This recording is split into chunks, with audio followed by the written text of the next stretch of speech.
Good evening, everyone. I just gave about a 60-second intro, not realizing that my mic was muted. So thanks for that confirmation that you now hear me. I just wanted to say thanks for joining me. And if you've been to a prior SEO Pro consulting event, you've probably heard me talk about a few abstract things about cool tricks you can do with AdWords, but to be quite honest, what we're going to talk about tonight is one of my true passions, which is using it as a keyword research tool. My personal opinion is that most research tools out there aren't anything close to research. They're just educated guessing tools.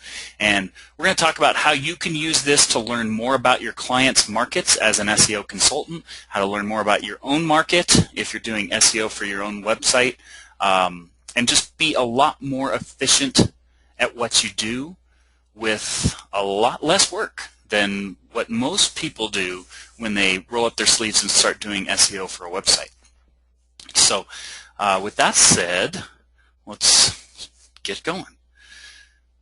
So the biggest problem with the typical way people go about SEO is that they just jump right in and pick a few keywords and decide that's what they're going to start optimizing for.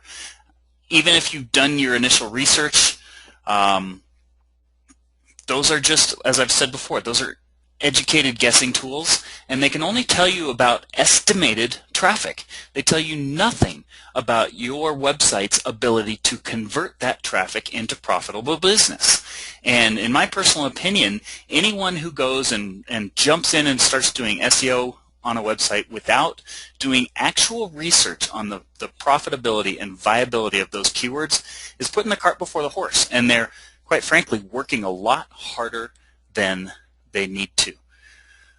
And with all of that said, they may do really good. You may do really good at getting your keywords to the first page of Google, but what if after all that work you make it to the first page, maybe even make it to #1 for keywords?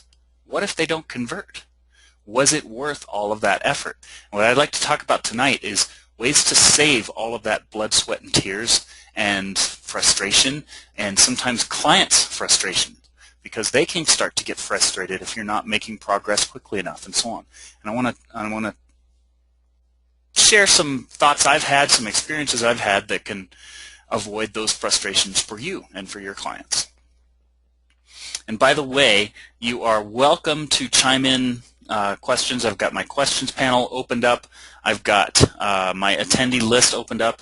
So if you have a question or just want to raise your hand and have me unmute you so that we can talk back and forth, you're more than welcome to do either. I'm glad to interrupt what I'm talking about, especially if it's to clarify something that didn't quite make sense.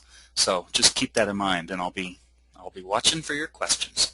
Otherwise, I'll just talk one way, and you can quietly listen on that side and take notes or do whatever you like to do. So again, just to elaborate on that problem, before you can actually measure the effectiveness of a keyword, you actually have to rank for it.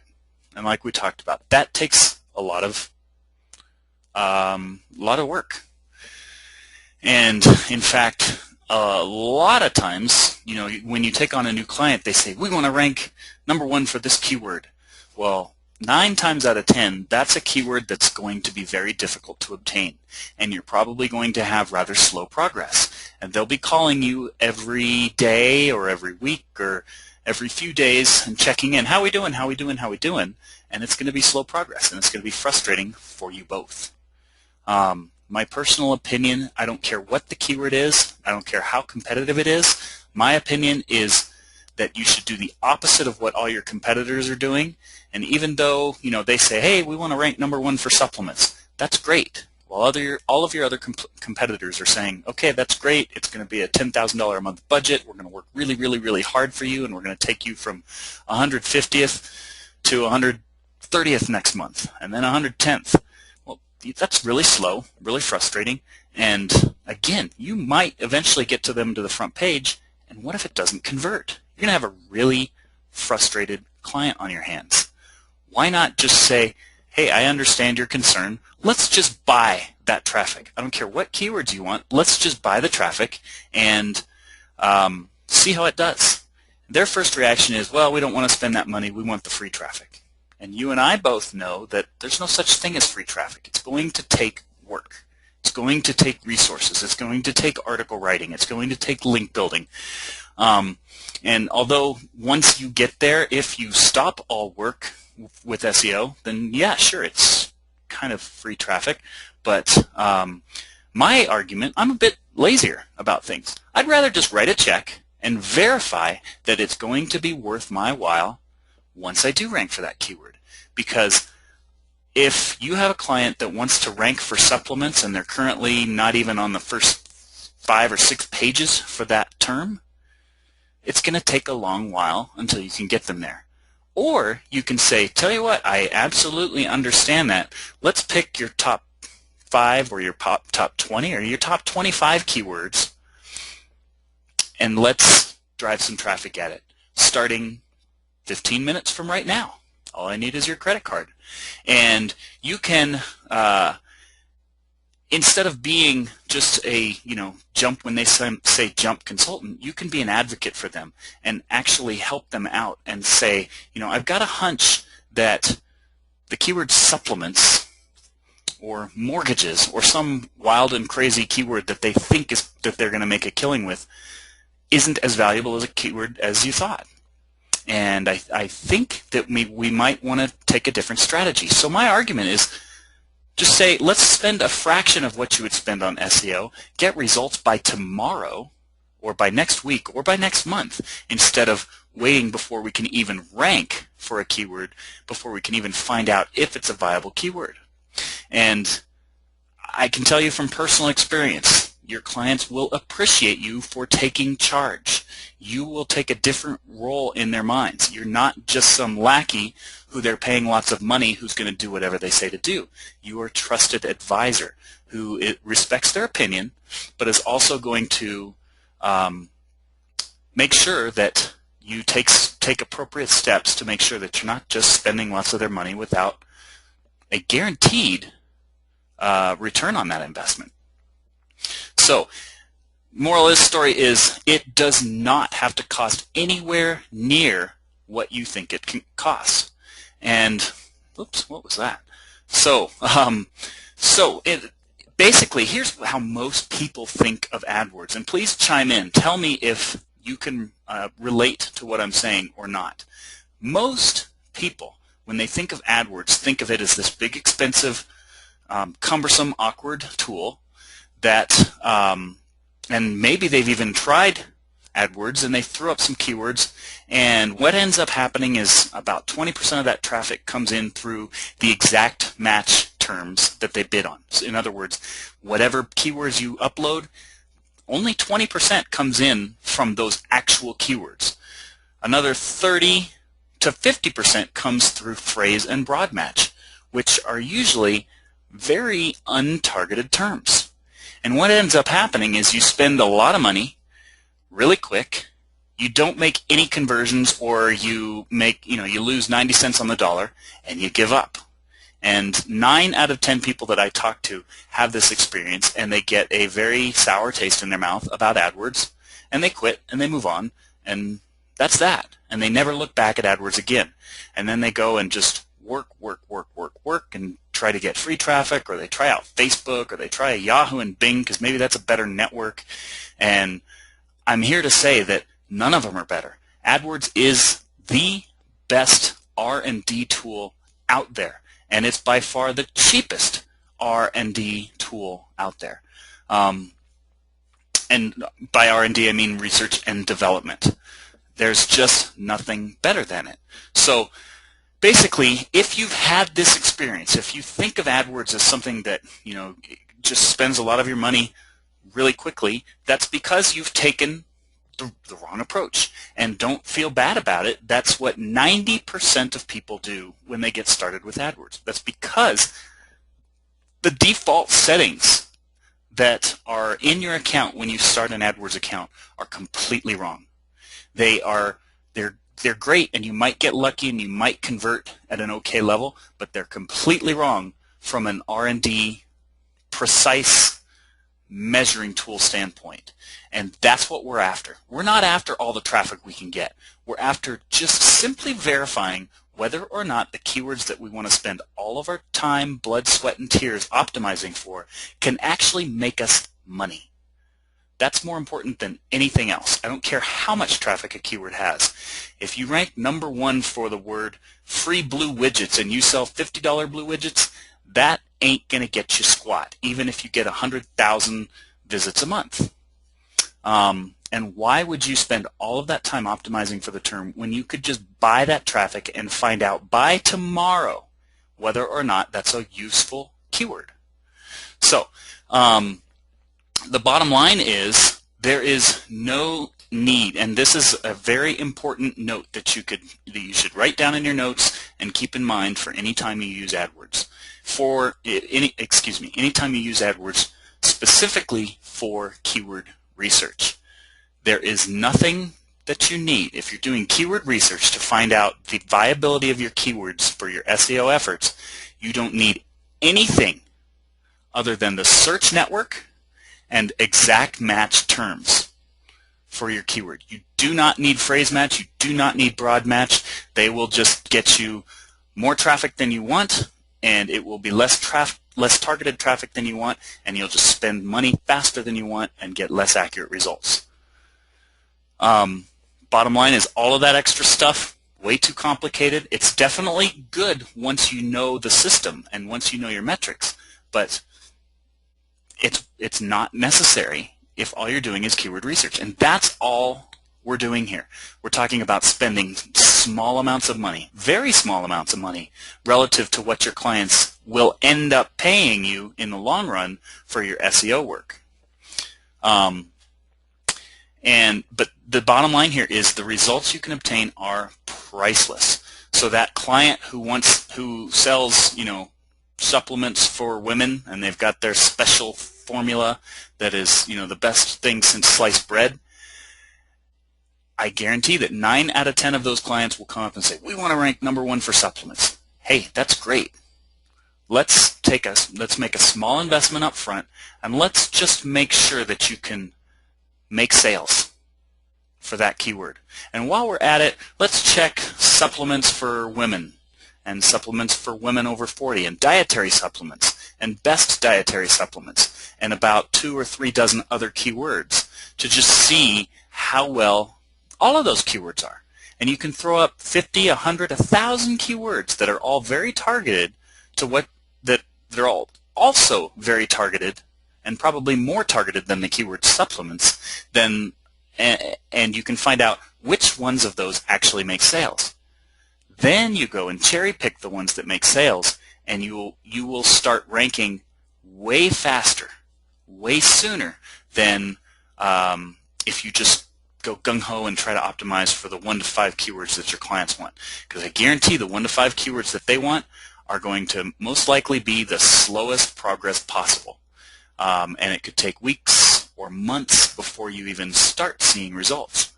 Whereas if you approach it from the other side of the spectrum, you could have results in a week. I used this exact strategy and took a keyword from 78th to #1 in about a week. And that's a lot better than taking a ultra competitive keyword from, say, 200th to 180th in a month.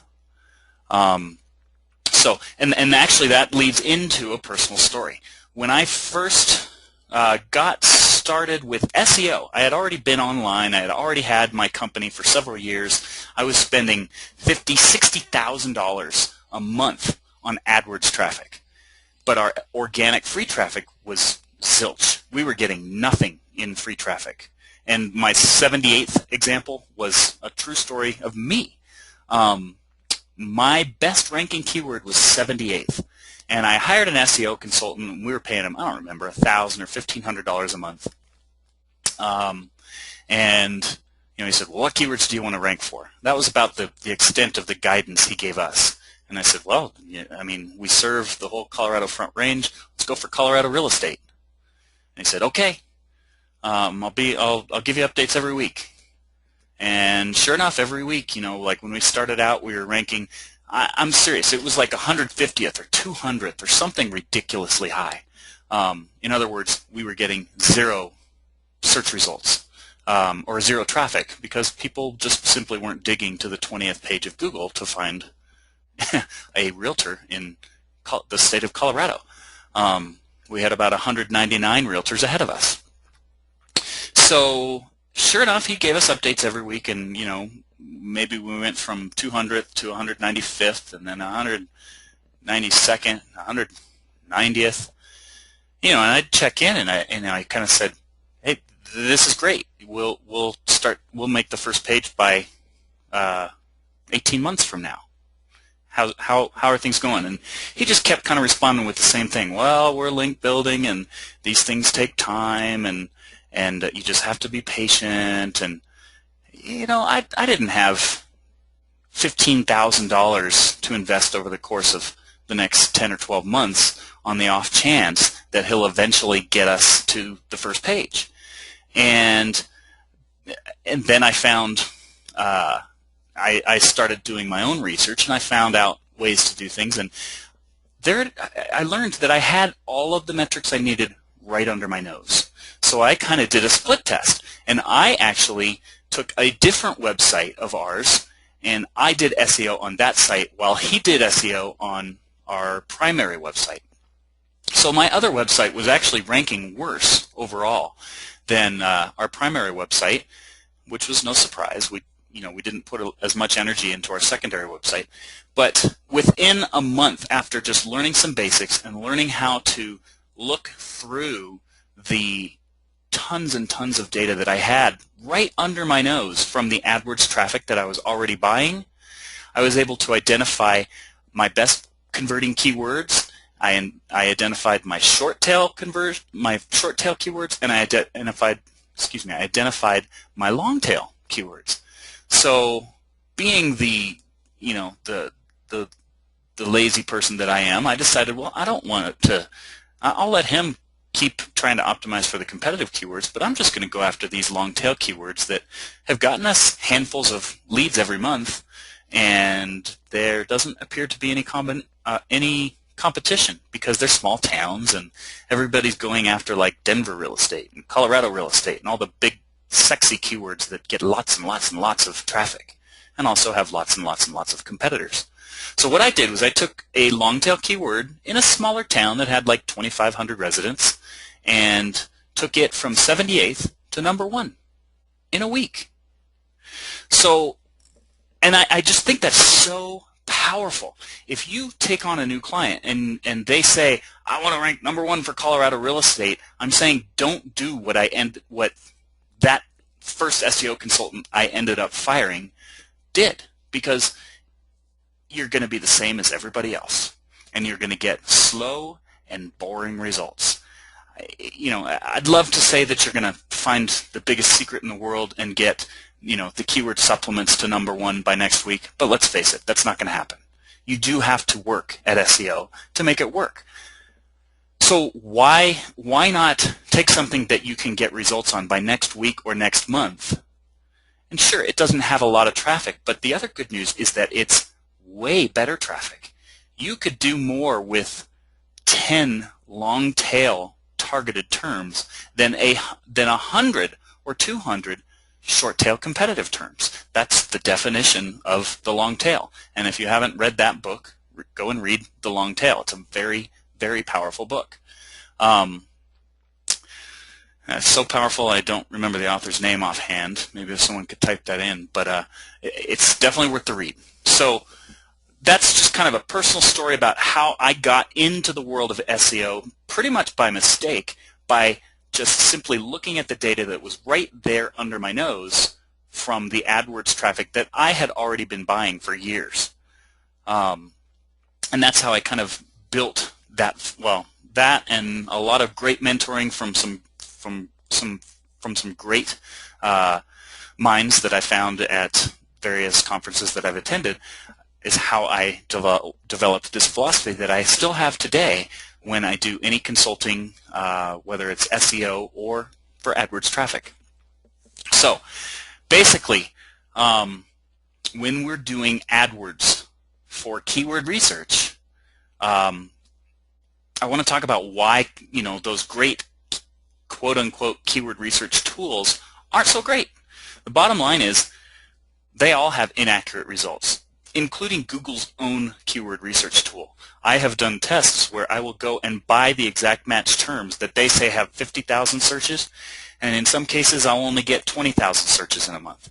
In other cases I'll get 80,000 searches in a month.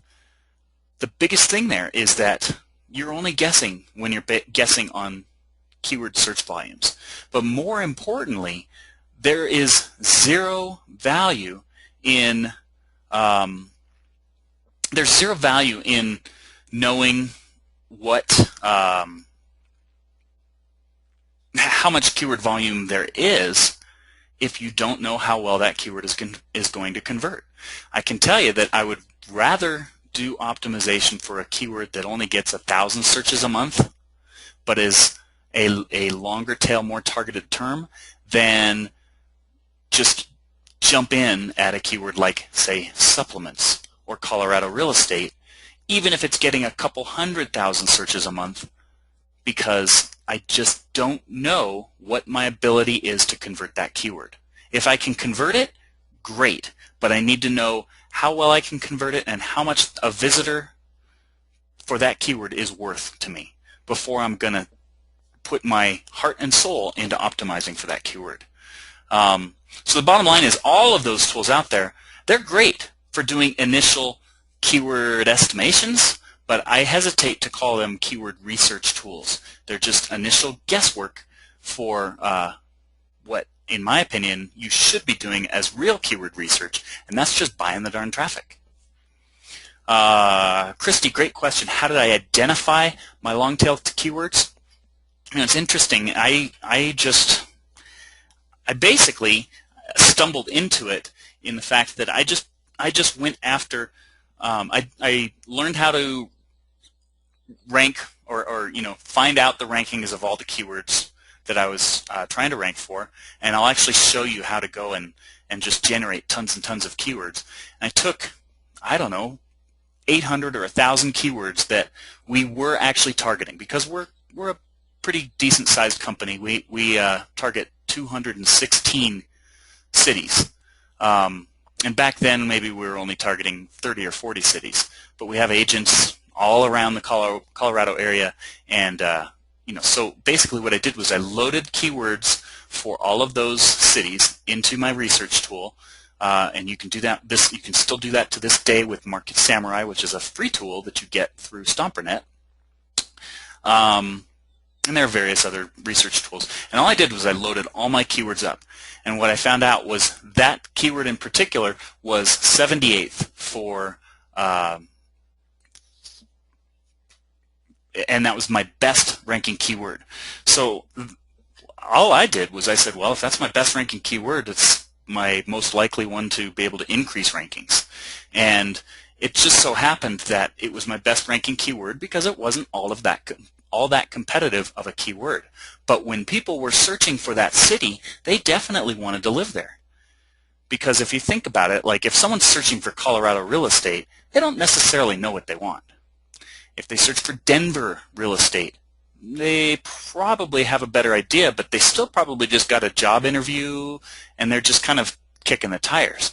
However, if they go and search for a small city, like, I don't know, Horsetooth Reservoir real estate, you know, that has 1,000 visitors, then they know where they want to be. It's not because there are only like 20 jobs in Horsetooth Reservoir. You typically have to commute into town. They would, you know, so someone searching for one of those cities is more specific in what they're looking for. They're farther down the sales process than someone looking for, say, Colorado real estate. So did I have a formula? No. Quite frankly, I just went for the lowest hanging fruit and optimized for it and got immediate results. And I personally think that if you're an SEO consultant, you would impress your client a lot more if you say, tell you what, I hear you. I hear you on wanting to rank for Colorado real estate, and we'll put that on the top of our list. But if you don't mind, if you could give me maybe 20% of the budget, and I'm going to pick a few other keywords that I think we can get you almost instant results on. And let's go after those. But before I even guess at what those are, let's buy traffic to those keywords, and let's see if it can convert. And that's what you're doing here with AdWords. You just buy the traffic, and it does not have to be a lot of money. So to demonstrate, Christy, hopefully that answered your question on how do I define long tail. Typically, when you're buying the traffic, you'll see the keywords that have higher conversion rates are typically your longer tail keywords, and the numbers just dictate that for you. Now, this is just an example. This isn't an example of keyword research because it's actually only one keyword. This is just the single keyword, supplements for women over 40. Now, this is a demonstration of how AdWords is not nearly as expensive as you think. So my question is, are these good conversion rates? So we've got an average cost per conversion of just under 20 bucks. Well, we don't know. But what I want to say is this is how a typical account looks where their acceptable conversion rate might be $10 or $20. But do we see any patterns here? What I'm mostly trying to point out here is that if your acceptable conversion rate is, say, $20, there are only two match types that are actually acceptable here, and that's exact match and phrase match. Worse, if your acceptable cost per conversion is, say, $5, there's only one keyword that's doing you any good anyway. All of these others, you're losing money, and in some cases, you're losing money hand over fist. So my whole argument is AdWords is nowhere near as expensive as you think it is if you just enter into it doing this. Just bid on exactly the terms that you want traffic for, nothing else, because all of this gets you all sorts of other junk that you don't want. Just bid on the exact match terms, and I'll show you how to do that, and ignore everything else, because all we're doing here is R&D. We don't care about this extra traffic. We just want to see if we can convert this keyword, this exact match keyword, on Google, on Google's own network, at an acceptable rate. And we'll talk about what an acceptable rate is down the road too. But this is just kind of a quick screenshot I wanted to show of why this isn't actually as expensive as you think it is. Most people jump in and they load the keywords with Google's default settings, which would get you all of this junk. It would get you these $12 per conversion keywords. It would get you these $20 per conversion broad match keywords. It would get you this near worthless display network traffic. These are real examples. All I did was change keywords for confidentiality reasons. This is a real demonstration of what an account might look like if you loaded your keywords up with the default settings, which would deliver traffic for all sorts of worthless terms. So the quick moral of the story is cut your costs by 70 to 90%, use exact match only, because that's all we're interested in. And you can pass this straight on to your clients and say, I want you to give me a $1,000 budget to do R&D, and we're going to verify that every single keyword that you have me doing work for and that you're paying me to do work for will actually make you money before I lift a finger and before you spend a dime paying me to go and do SEO on that keyword. So that's the first step of just really earning their trust and moving in the direction of a trusted advisor, not just some guy or girl who's going to drive a bunch of worthless traffic to them or to their websites. So another example is this random example of keywords. And this is an example of what I'm going to talk about next, which is tracking conversions. So let's just say that your client says we only want to optimize for these 3 keywords. Or actually, we just want to pick one keyword and we want to put all of our energy into that. So based on this information, which keyword would we go for? And the answer, it's kind of a trick question. The answer is we don't have enough data. This is nothing different than just guessing based on keyword tools. And this is alleged impressions, but even if these are actual impressions, we don't care. We don't want to make our SEO decisions based on search traffic alone. Instead, we might take it a step further, and we're going to run some ads. And we might see that the click-through rate is, although initially it looked like blue widgets was the best one because of the search volume, what we might quickly find out if we just simply run some ads is that blue discount widgets has twice the click-through rate and ends up getting a lot more traffic for you, which is actually more important than just the search volume alone. We're not done yet, though. Then, the beauty of AdWords is we can track every dime we spend. And what you would actually find out if you ran a test is that you might find out that, sure, this has the most search volume, but the click-through rate, isn't all that great. And actually the conversion rate is pretty poor. Same for this one. This one has a phenomenal click-through rate, but the conversion is terrible. Why? Because you don't sell discount widgets. You might sell $50 or $100 custom widgets. So this is an example of how important it is to just buy the traffic. And you don't have to spend a lot of money in the grand scheme of things to find this information out.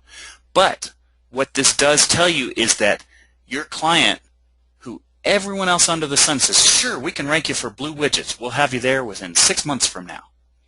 You could do a week or two worth of research, track conversions, have a little bit of patience, and tell them that you're going to exercise a little bit of patience and find out actual results. And you come back to them with this report and say, tell you what, I actually have a pretty strong hunch based on this information that we want to go for blue custom widgets. Sure, it has way less traffic, but the click-through is really good, and the conversion rate is phenomenal. You can only find that information out by buying the traffic. So I hope I'm not getting up too much on a soapbox here.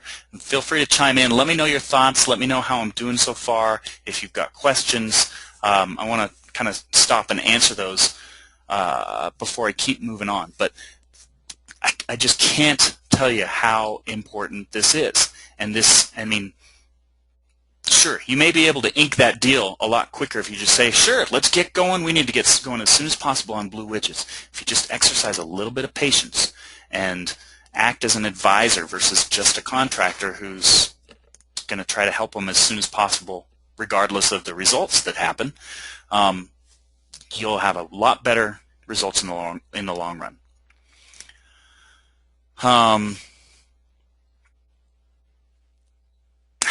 Quick question from someone: how do you track conversions if not sending to a website? I'm assuming that your client has a website that they want to rank for. If you could maybe clarify that a little more, I can elaborate. But you know, I have demonstrated in the past how you can just track search traffic to see if there is actually as much traffic as they say there is. But you know, that's assuming that you don't have a website at all, and that's kind of a different discussion altogether. What we're talking about here mostly is, you know, making sure that we're assuming your client has an existing website and they want to hire you to do SEO on it. So if you want to clarify that question, I'd be glad to answer it a little more clearly. But I don't know that I understand your question for sure. While I'm waiting for that to come in. Okay, so we did clarify. Yes, I am talking about sending the traffic to the client's website. I mean, they're hiring you to do SEO on their website. You're just saying, hey, let's be a little more diligent about this, and let's do some research before we jump into what will very likely be a very large SEO campaign. And they'll appreciate you for that. They'll appreciate you saying, before I go and spend $50,000 of your money on SEO, let's just spend a couple $1,000s verifying that that investment will actually be worthwhile. So that's kind of the bottom line that we're doing there. That's my personal opinion. That's what I've been taught by some very, very successful internet consultants, some SEO experts, some super affiliates, they all do this same thing. They validate first, then they go hog wild doing SEO. You should do the same thing, whether it's for your own business or for your clients. The big thing is you must set it up properly, and the lesson there is do not go with Google's default settings. You will lose money faster than you can say, I lost money. And again, if nothing else, we've got a good 15 more slides, but if nothing else, just remember that one lesson. Exact match only, search network only. That's all you need for R&D. So now we're going to talk about 5 bullet points, all having to do with everything you need to do, nothing more, nothing less, but everything you need to do to use AdWords to spend as little as possible and get as accurate results as possible in as quick an amount of time as possible. So we'll talk about these 5 sections one at a time. So the first one is pretty straightforward. You go to adwords.google.com and sign up for an account. Now there are a few hints with this. One thing I found that a lot of clients actually do is they'll set up an account and they get distracted and they don't load up all their keywords or their ads, and then like a week later they'll get a note from Google, from a Google rep, saying, hey, we noticed that you signed up for an account but you haven't started running ads. Is there anything we can do to help? 2 things that happen with this. Oh, sorry, I'm getting a note that I have no sound. I don't know what I did. Did I possibly mute myself?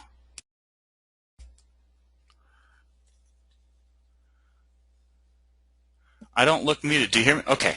I think I might have bumped the mute button on my microphone. Sorry about that. Where did you lose me? Were we to this hint page when my volume dropped out? Back up 2 slides. Okay, so I lost you somewhere on this slide. Okay, thanks guys. Thank goodness for these real-time questions coming in. So from basically now, everything we're going to talk about, I basically broke them into 5 different bullets. They all have to do with nothing more and nothing less than setting up a bare bones AdWords account that's optimized for maximum efficiency and minimum money spent. I've spent millions of dollars of AdWords myself, in my own money or my own company's money, but I'm still a cheapskate and I will not spend more money than necessary. So this is so you can do this type of research on a shoestring budget. Now, does that mean that you're going to be able to sell the, mortgage keywords or jumbo jet keywords for a nickel? No. You will have to spend, competitive amounts per click to get that traffic, but that is well worth the investment. I don't care what the cost per click is, it's still well worth the investment. One of the biggest misnomers I hear from people is, oh, well, I'm in the mortgage industry and I can't afford pay-per-click because that's a $30 to $40 per click industry. Well, I don't know what people are thinking when they think that they can just waltz into an industry that has $30 or $40 cost per click and that they can just waltz into that industry with SEO. If it's $30 or $40 per click, it's going to be hyper competitive in SEO too. So there's typically a pretty direct correlation with what you have to spend per click and how hard it is going to be to do the SEO, which is all the more reason that you need to have an adequate budget for setting up your AdWords account. But anyway, we're just going to talk about spending as little as possible to get as much accurate research as possible for your clients so that you can do the best job possible for them. So the first step, pretty straightforward, set up an account. Pick an email address, create a password, and you're in.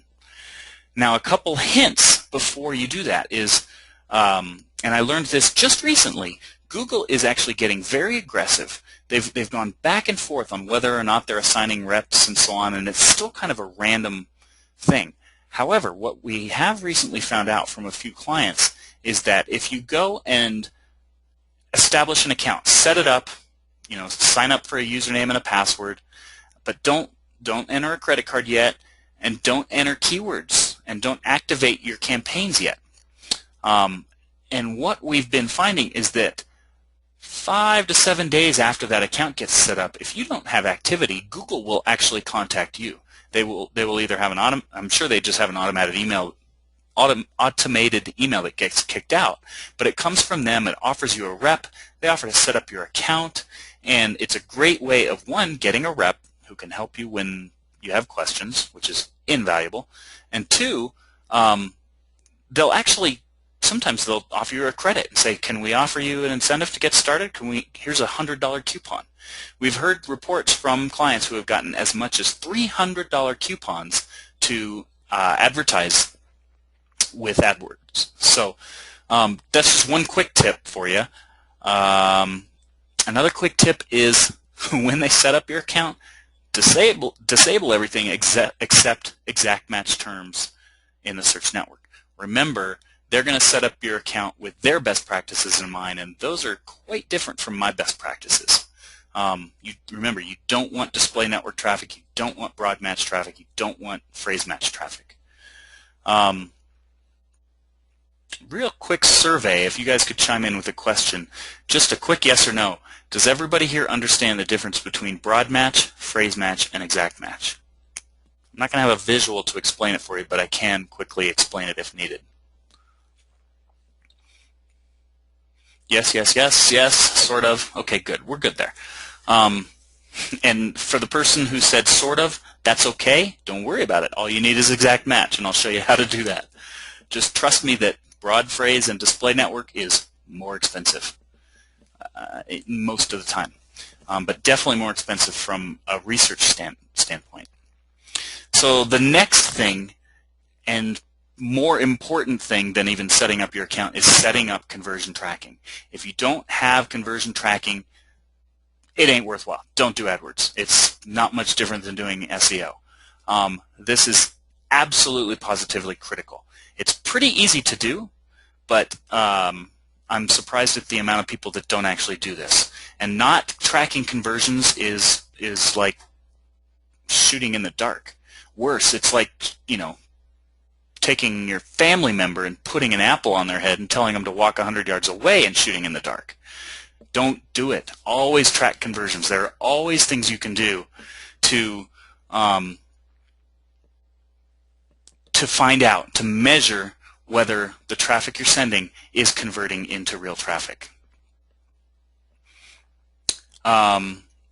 So this is extremely important. It is literally as easy as 1, 2, 3, and I'll outline those steps right now. So basically, the first thing you want to do is, from within your AdWords account, you just simply go on over to the it's actually the reports tab, and you go to the conversion. There will be a little drop down that would drop down right here, and you would just hit the conversions link. And there are all sorts of helpful links right over here. What is conversion tracking? How can it help you? All of that stuff. But it's pretty straightforward. You're going to name your action, and you're going to say sale of blue widgets, mortgage lead. It's not a big deal. I'm assuming you pretty much only have 1 or 2 types of conversions you would get, and it's typically a sale or a lead. And they ask you that here in this drop down. You would just hit the drop down, and you would tell them whether it's a sale or a lead. And if it's a sale, you can estimate what that sale is worth, and you can enter $10, $100, $500, whatever your industry is. There is some kind of advanced programming that you could do to actually track actual conversions, but I'm going to just keep it simple for right now, and let's just go with an estimate. Your clients probably know what a lead is worth to them, and it might be $10, it might be $50, it might be $500. Enter that figure. Likewise for a sale. Most of your clients know what a sale is worth to them. You can just enter that figure. And you just kind of finish this questionnaire. Yes, it's going to be English. The conversion page security level, you have to know. So if it's a shopping cart, it's most likely a secure page that you're going to put the script on. And you just pick one or the other, and Google will then create a script for you. So step 2 is they give you this handy little 12, 15 line script. And all you do is copy this script and paste it onto your website. Now the important part is where you paste it on your website is important. Basically you just have to put it on the page that shows up after the customer takes the desired action. So if you have a lead gen site, you would put this on the thank you page that shows up after they opt in. And in a perfect world, you would put it on the page that shows up after they confirm your email, assuming you're doing a double opt-in system. But it should be the thank you page that shows up after they take the desired action you want them to take. If you have an e-commerce site that has a shopping cart, or if you have some sort of a sales site that goes through a shopping cart, it's also pretty simple. You take this code, you paste it onto the confirmation page that shows up after they give you their credit card number and after they confirm the purchase. So it's really pretty straightforward, and all this does is Google puts this little this snippet of code onto your thank you or your confirmation page, and that way every time you drive traffic to a website, Google will say they will track every single keyword and tell you exactly which keywords turned into a sale or a lead. And I tell you guys, that is so valuable. It's like more important than anything you could ever do in your research for your clients. I mean, knowing which keywords turn into sales versus just blindly driving traffic, that's what separates the winners from everyone else. So a couple questions here. Is all my work done in my personal AdWords account, or do I create a new account for each client? Well, as an AdWords manager and as an AdWords consultant, I have a different account for every single client, and it's very easily manageable through what's called an MCC account. It stands for Multiple Client Center. Just Google the term AdWords MCC, and you'll be able to find that. It's a free application, and if you do AdWords management for clients, it's a phenomenal tool because it lets you just bounce back and forth between multiple accounts really, really easily. Another question is, can you put a lead capture form on a landing page, or does Google have issues with that, as in raising cost per click? That's a very good question, Paul. And basically, you do need to be careful of having what I call a gun to your head squeeze page. You don't want to have a one-page squeeze page that gives them no options other than opting in to find your easy button riches that you're promising them they can get. That's going to get knocked down and disabled quicker than you could hit the activate button. However, there are ways around that. You can have an opt-in form on the landing page. In fact, we do that all the time. What you want is to give a good user experience and have some other resources, have some other links to other pages on your website. In fact, the best way to do it is just to get a simple blog that has a site-wide opt-in form over in the left or the right panel, and so that way it shows up on every page of your website, so that way you can give them lots of links that they can go and read other articles or other blog posts or other resources and get plenty of information without being forced to opt in for whatever free report it is that you're giving away. So that's a good workaround for that, what I call gun to your head rule that Google has. Okay, so that's conversion tracking. Like I said, it's extremely important. So important that I'm going to tell you to quit right now and don't do AdWords if you can't implement conversion tracking. But it's just so important that you have to do it. So the next thing after you've done that is to just pick a budget. And that's, like I said earlier, it's going to depend on your industry. If you're taking on a mortgage client, expect to have a lot of competition and to have to do a lot of SEO. And likewise, expect to deal with their objections about not wanting to spend $30 per click for a mortgage lead. I mean, I'm not saying you have to spend $30, but if that's the going rate to get to the first page, you're going to have to spend it, and they're going to have to spend a lot of money to rank competitively for the mortgage terms that they're going after, because there are a lot of mortgage companies already spending a lot of money on SEO. So that can be good for you. And I still think that this advocate versus jump when they say jump strategy is still going to work for you in the long run, because they'll appreciate that. What you don't want is to have a client like me 10 years ago. Actually, it wasn't even that long ago. It was like 7 years ago when I did SEO, or when I hired someone to do our SEO. What you don't want is a client like me who says, we want to rank for Colorado real estate. I don't care what you charge, it's going to take a while to get results, and you'll end up getting a frustrated and resentful client. And I don't care how much money someone gives me. Life's too short for that. So that's just kind of I'm going to get back off my soapbox, and now we'll talk about picking a budget. This still is important, because if you're getting into the jumbo jet industry, a $10 a day budget ain't going to cut it. So it's important that you make sure to estimate your budgets accordingly. And I have kind of a rule that it's pretty straightforward. Basically, first you have to know your value per visitor, and that's what tells you what your break-even budget is. What we're shooting for is just to break even.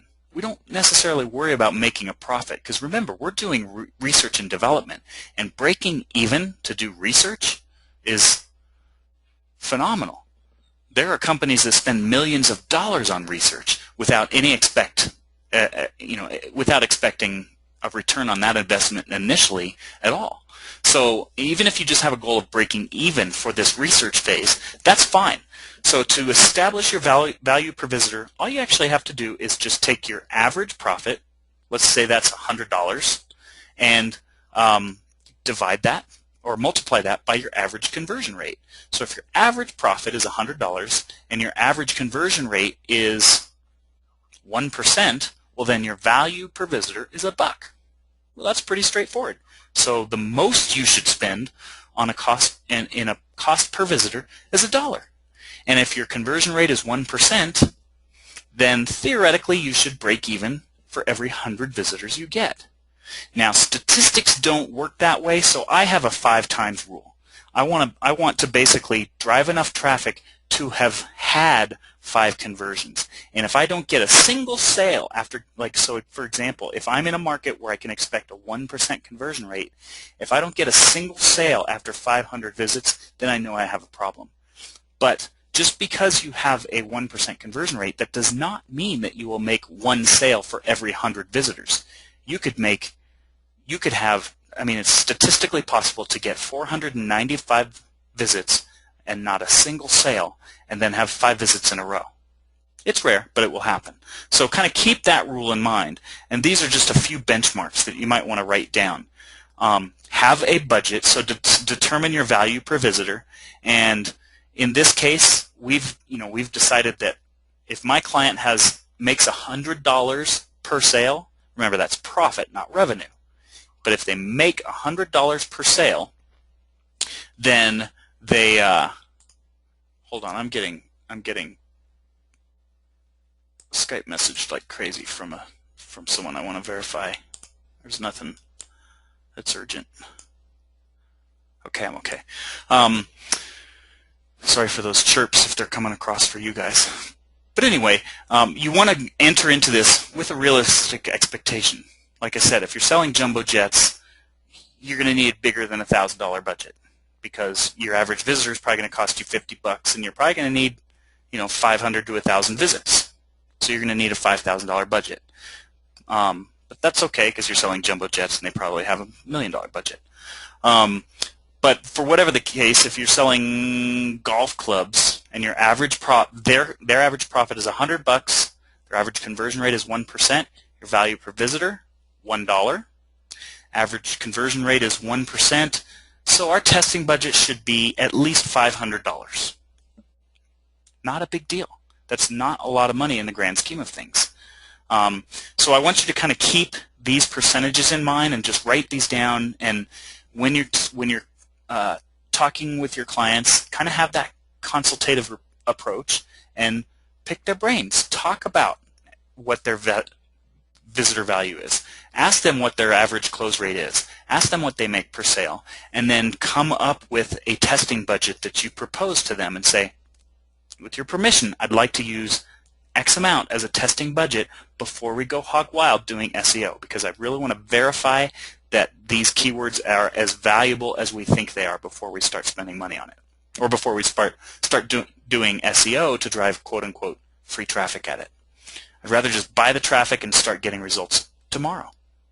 And it's that quick. I mean, you could have results, you could start getting traffic in as little as 15 minutes from right now if you start an AdWords account. So does anybody have questions about picking your budget before we move on? I've often assumed that this is a simple concept, and sometimes people just want to get a lot more clarification on that. So now's the time to chime in if you want more clarification. Otherwise, I'm going to move on to bullet number 4. Going once, going twice. No. Okay, quick question. Is that a daily budget? No, absolutely not. This is your testing budget. What you're doing is you're basically saying, okay, look, we're in a market that gets 1% conversion rate. I'd like to drive 500 visitors, and this is it's not even per keyword, it's per group of keywords. So if I'm selling blue widgets, if I'm selling blue widgets and red widgets, I would consider those 2 keyword groups. I'm going to have my custom blue widget ad group, and it might have 5 to 100 keywords in it, and I'm going to have my custom red widgets ad group. Or I might have a custom blue widgets ad group and a discount blue widgets ad group. I would consider that's 2 ad groups. So if this is a 1% market, that's 2 ad groups that I'm going to test. So I'm going to want 1,000 visits, 500 for each, just to test the viability of those markets. And these are just recommended volumes. If they say, we don't have that much in our budget, we only got $500, well, work with what you can and do research. I'd rather see you research blue widgets first, test the viability of it, see if it can convert, go and start optimizing for the best long-tail terms that have converted for you, and then say, okay, we've proven on that, I'm working on blue widgets, now let's go and test red widgets, or some other variation of keywords that they want to target. So that was a great question. That is definitely not a daily budget, but it's kind of it's a testing budget per group of keywords that you're going to test for and see if you can make sales. Good question. Okay, now let's move on. Item number 4. Campaign, ad group, and keyword structure. A lot of people get all hung up on this. And again, this is a pretty simple thing. It's kind of like creating an outline for what you're going to do. Basically, your campaign is your bucket that you organize all of your ad groups into. And then within each campaign, you have an ad group. So with let's use something a little more applicable. Instead of blue and red widgets, let's use the golf industry. So I would have campaign 1 might be golf clubs. Campaign 2 could be golf shirts. Why do I have those in 2 different campaigns? Because my golf clubs are worth $100 per conversion. My golf shirts are only worth $5 per conversion.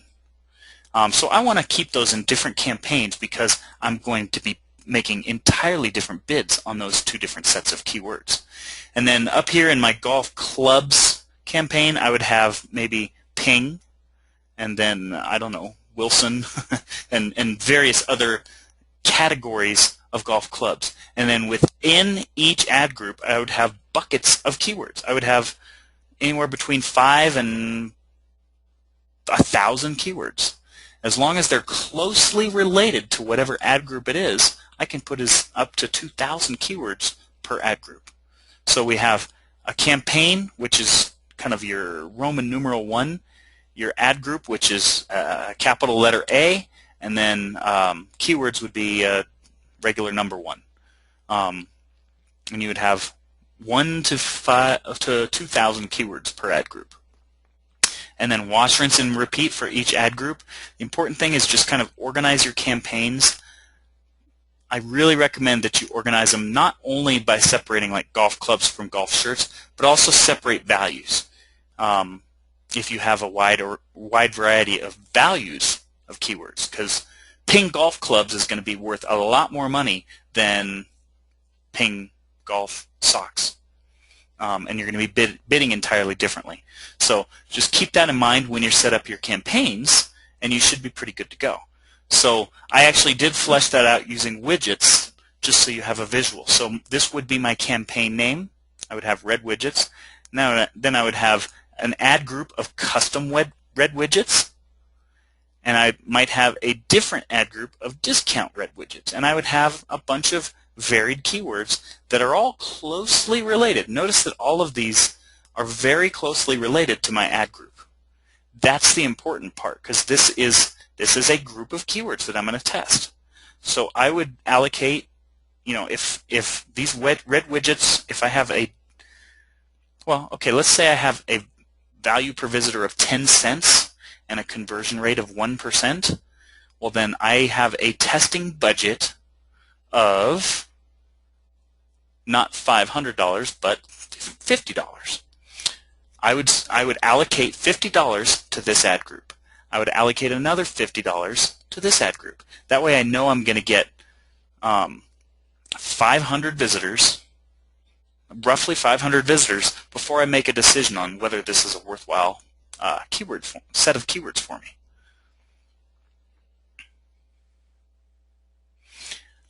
Question. So you set up the budget for the ad group.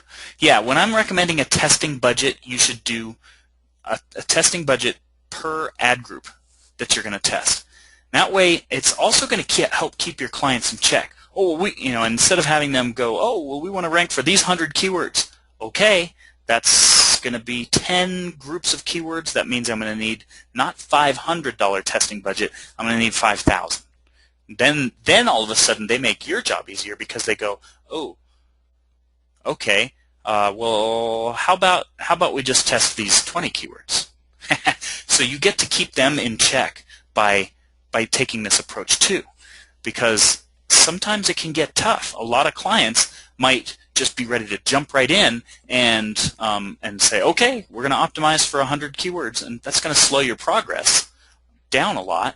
And this is a good way of just kind of keeping your clients in check, so that they know that, oh, well, I guess that's true. We can't just go hog wild. We've got to have focus. So let's pick our best 2 groups of keywords and test for those.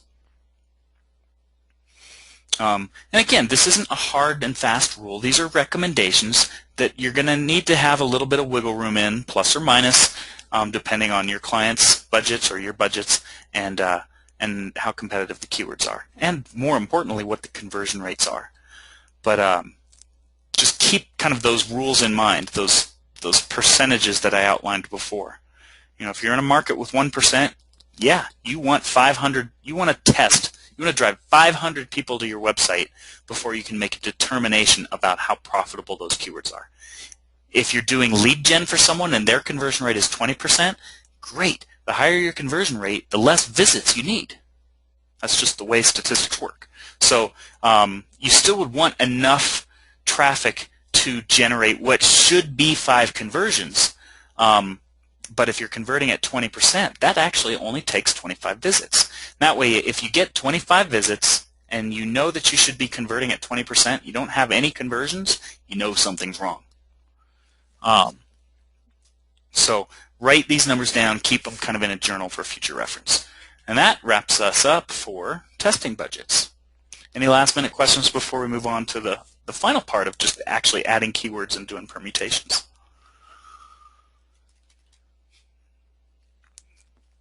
Okay, assuming that we've got that covered, let's talk about that. And I use 2 free tools, Google's own keyword tool, and another one that I learned from a mentor a long time ago, Dan Thies, and it still exists today, and it's just the coolest tool in the world. So the first and most obvious is Google's own free keyword tool, and I created just a quick link for you because it's a big, long, ugly URL that would be impossible to copy down. So just go to tinyurl.com/Qu'est-ce, KW tool, and you'll go to AdWords editor or AdWords free keyword tool. And the good news is, if you're logged into your account, you can go and generate keywords and directly port them right into campaigns that you would have set up as placeholders for these keywords. If you're not, you can copy and paste these into a spreadsheet and go manipulate those however you want. But there are two very important checkboxes when you use this tool. The first is you only want, when you're actually generating the keywords, like if you're initially just doing some brainstorming to just kind of get a feel for your market and find maybe some alternate keywords that you didn't think of, uncheck this box and let them suggest a bunch of stuff.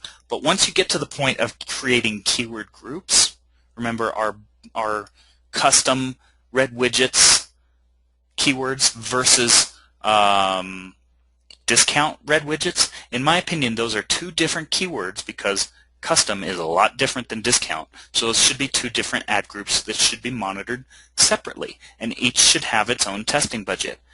Well, that way, when you check this box, you can just put in like custom red widgets custom, customized red widgets, a bunch of kind of seed keywords, and Google will then go and suggest a lot of other ones, but they will all have to do with, custom red widgets.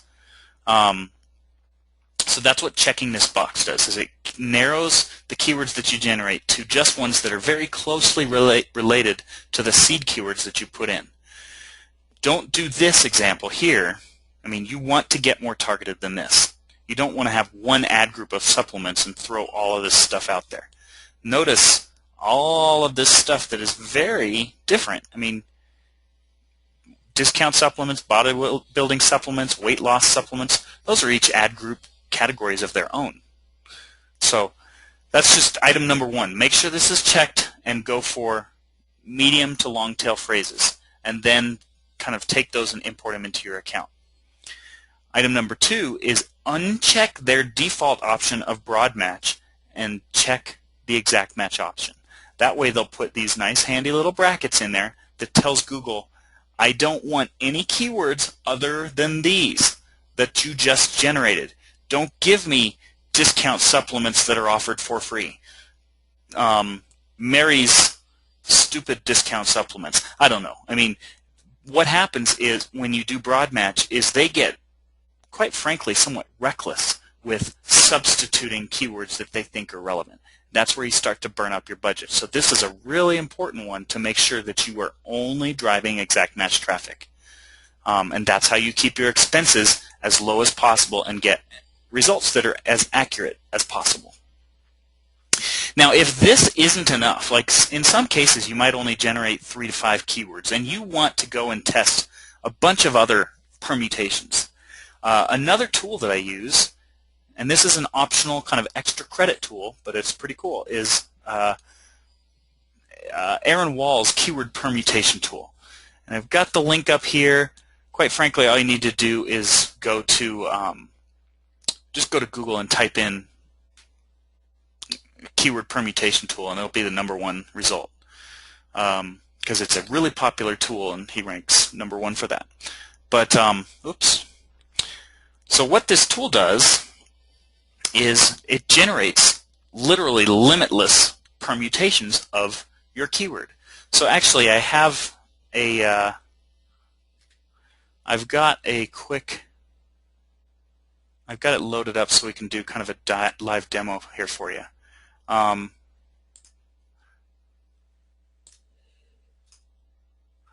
So here it is, the keyword tool. It's changed a little since that screenshot I did, but it's the keyword list generator. And basically, what you're going to do is, let's just say that we want to create a bunch of permutations for red widgets. So we can do red widgets.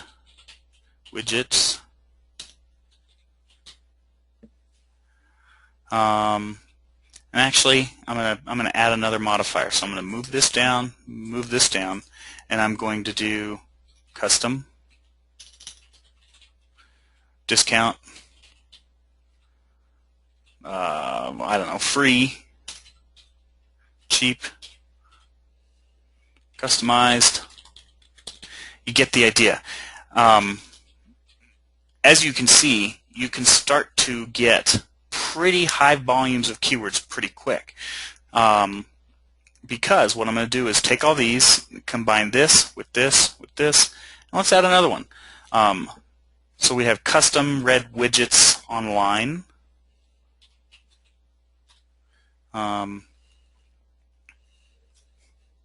Heck, we could even add other ones and say order custom red widgets online. You could really start to go crazy. And actually, just for kicks, I'm going to do that. Move down, move down, move down, move down. I'm going to say order.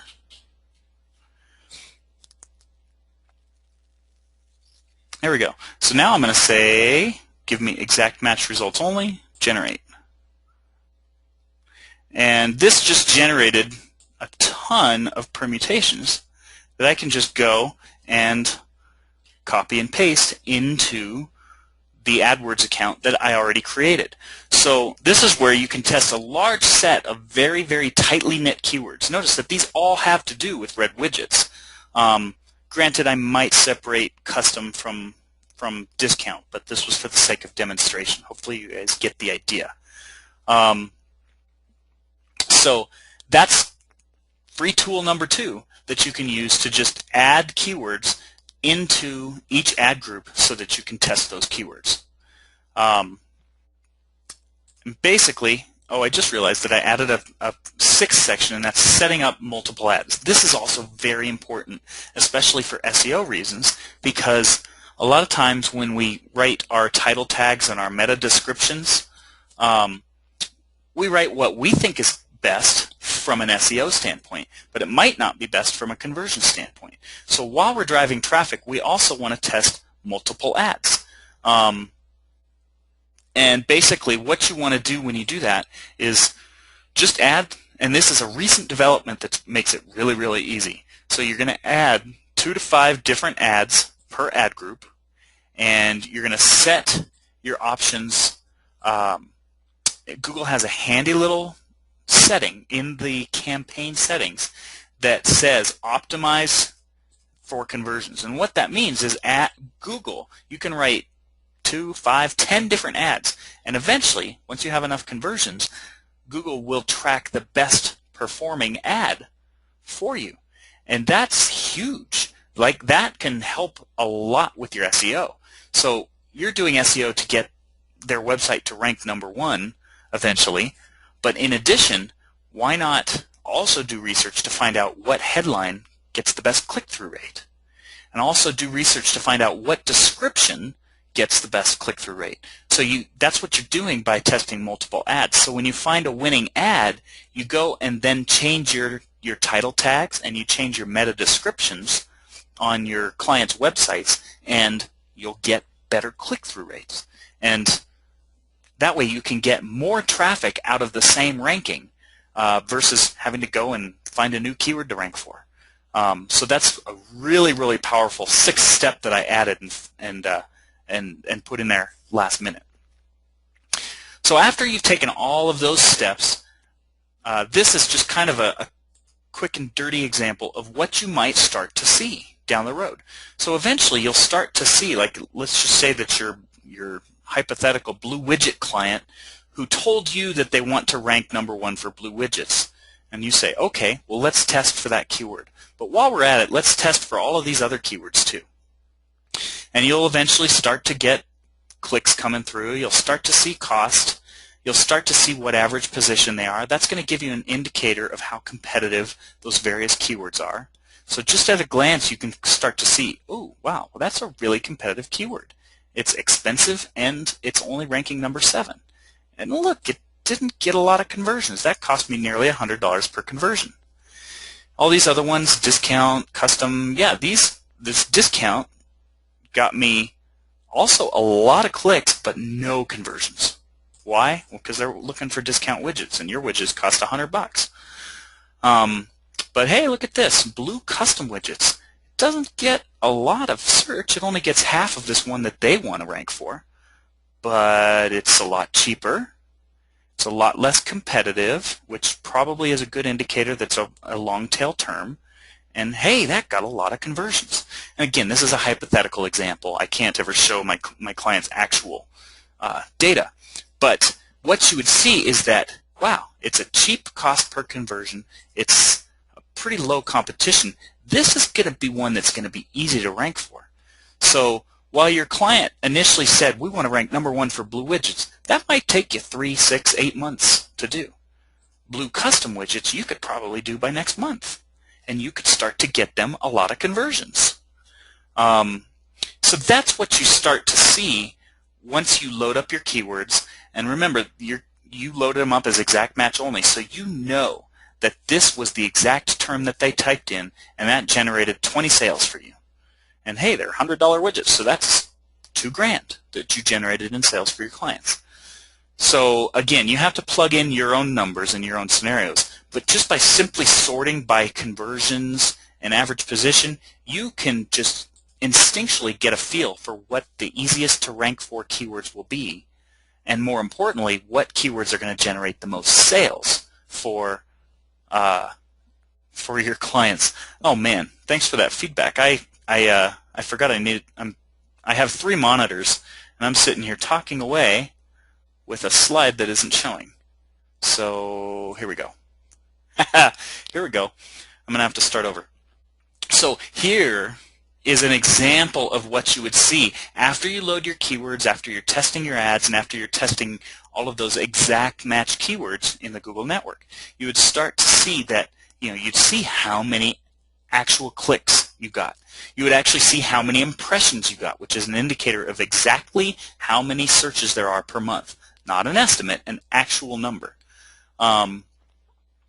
And you'd see all these kind of numbers that would help give you an indicator of, well, they want to rank for that, but you could demonstrate, look, it's not generating a lot of sales. It's not worth the trouble. It's just not worth the trouble to rank for this keyword. Tell you what, let's take that budget and dump it into this one, and this one. These top 3. This one looks pretty good too. Let's go after all of those, and I can have you ranking on all of those terms on the first page within the next few months, whereas it might take 6 or 8 months to rank for this, only to find out that it won't generate sales. So this right here is so important and can help you out so much with earning their trust and acting as their advocate rather than just someone who's going to just jump right in and start driving traffic for them. So I really want you to think about that. Make sure to think about budgets and think about getting a testing budget from your clients so that you can do a better job for them in the long run. Good question. What ad position should you target? I'm not a big believer in targeting the top 3 until you know your metrics inside and out. I have plenty of keywords that we are pegged in the #1 position, but that's only after we've done testing and we know that we can consistently convert at a very affordable rate and we are as aggressive as feasibly possible. For testing purposes, I think you're fine doing 3. If you really want, if it's a tough market to get traffic in, maybe position 2. But I really think targeting kind of that average position of 3 to 5. If even 6, because remember, the lower you rank, the cheaper the clicks, the farther you can stretch that testing budget. So sure, you could rank #1 and get a lot of traffic really fast, but you're going to burn through your budget 3 to 5 times faster than if you're bidding in the 4 or 5 position. So personally, I'm not a big believer in bidding in that #1 to #3 position until you know your numbers. I have plenty of clients that we bid very aggressively on certain keywords, but that's only because we know those keywords make a killing and then we get a lot of sales from them. I have one client that we do so extremely well, we have such a phenomenally good ROI that we make sure that we bid way more than necessary to make sure that we never ever lose that #1 position. And my clients will call me and they'll say, hey, our average position last month was 1.5, let's ratchet it up. So, but that's down the road.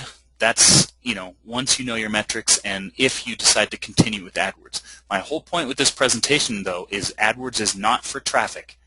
I mean, it can be, but it gets a lot more complicated when you start to do that, because you start to think in different ways. You start to get more aggressive. Your ROI margins start to shrink, and it becomes a net volume game versus a percentage ROI game. This isn't even that. This is research and development so that your SEO efforts can be as fruitful as possible.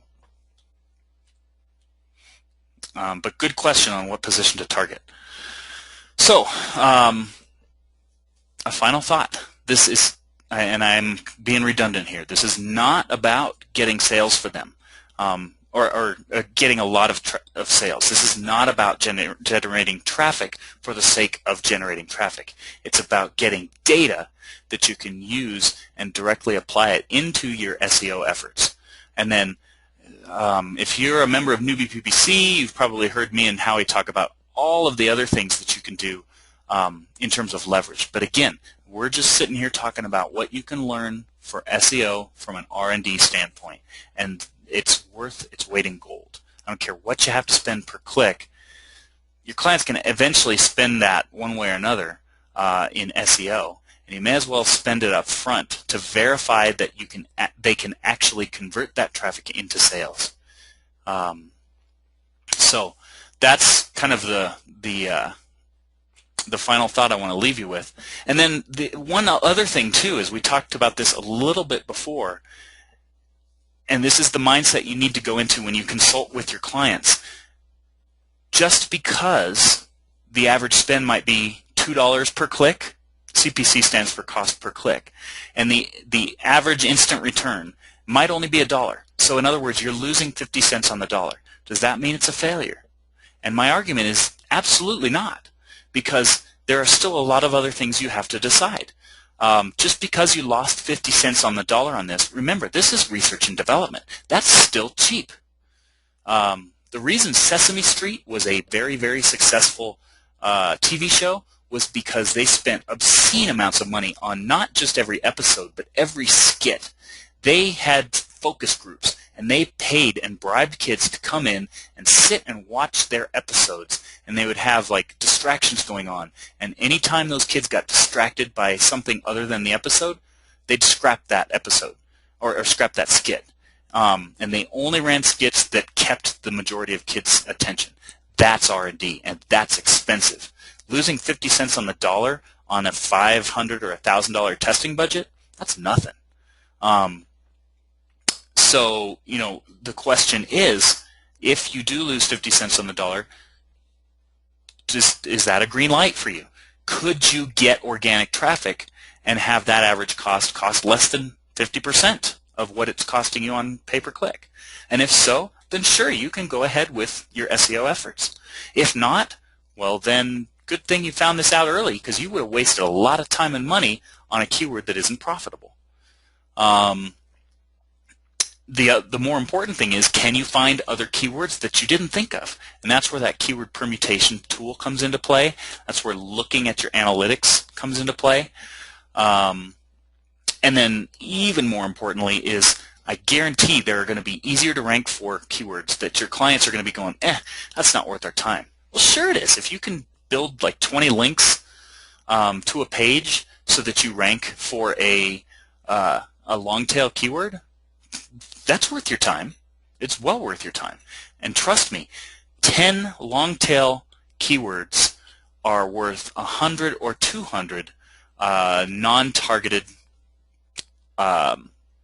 more competitive keywords.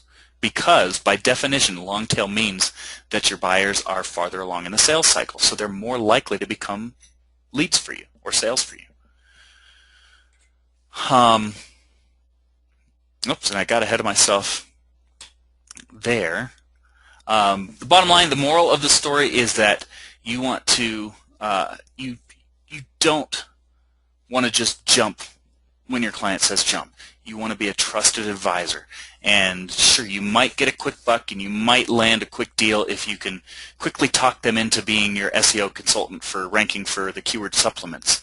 But 4 or 6 months down the road, you will very likely end up with the frustrated customer who can do you more harm than good in terms of bad reputation. Whereas if you just kind of slow down and take things a little more slowly and say, hey, let's do this strategically and do what's best for you in the long run, you might lose some deals because some other slick talking salesperson might land the deal that you would have otherwise had. But the deals that you do get will be from trusting clients who love everything you have to say and are going to work with you a long time to come. And I can say that from experience. I've had clients who I billed obscene amounts of money for the work I did, and my wife does our invoicing, and one time she even said, "Are we going to send this invoice?" And I said, "Yeah, we generated lots of sales. We're going to do it." And not only that, but the next month their accountant, their bookkeeper, went on vacation, and the CEO personally called me after sending the biggest invoice I had sent in my life. And he personally called and said, "Hey, I apologize. Our bookkeeper's on vacation. We're going to wire your invoice right off to you. I just wanted to let you know, we don't. It's not that we don't appreciate what you're doing. Just wanted to personally call and say that." So, I mean, those are the kind of relationships you want. You don't want a quick buck. You want lifelong relationships from clients who are going to be ecstatic and refer lots of other business to you. And that's what hopefully this kind of shared with you, and you can take and apply into your business. So with that said, if you have questions, you can always email me. As always, I can't promise that I will answer them. I do not answer specific AdWords questions one-on-one via email, except for clients who have me on retainer. But if it's something that would make a good blog post, I will usually answer it and make it a blog post for the benefit of my other clients and blog readers. And a very new development that I'm excited to announce is that Howie Jacobson and I, Howie's the author of AdWords for Dummies, have partnered for a AdWords management company. So if you do ever have, if you just want help, if all of this stuff sounds too complicated, we're glad to be the white label behind the scenes service who does this for you, and we can set up an invoice for you, and you can build in kind of a finder's fee payment for yourself and just pass that expense on to your client. We're glad to do that. It's not a cheap service. We do have a minimum threshold, but it is something that we're glad to explore with you. So go ahead and poke around Vitruvian Way. It's a brand new site that we literally just put up this week, but we're excited about the things that Howie and I are putting together, and as well as the team that he has had working with him for years.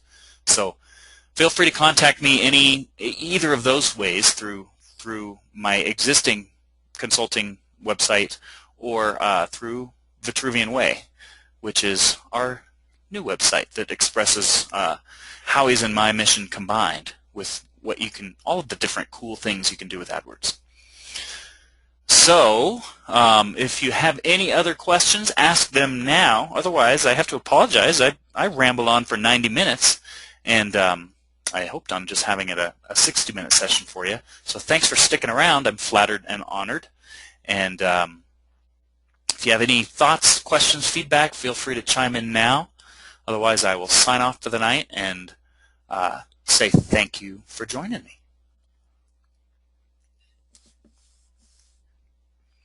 Going once, going twice. Okay, thanks everyone. Have a great night.